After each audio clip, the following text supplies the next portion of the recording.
Mother Nature and the existence of nature everywhere around us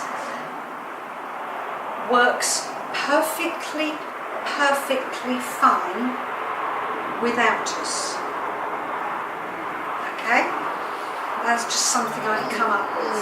Yeah. So, Mother Nature doesn't actually need our help or our money if we just leave her alone. It's only because we've broken it that we now have to fix it. But we were the ones that broke it.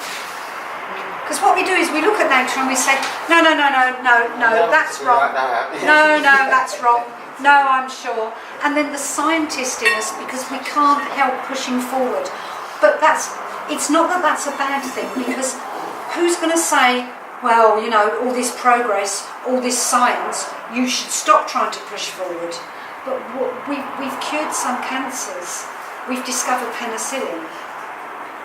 Are you going to say that it's not okay to do that? I'm not saying it's not okay to progress. And I'm not saying that science isn't a wonderful, wonderful thing.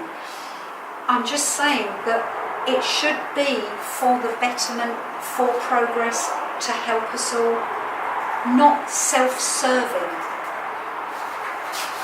When you're fiddling with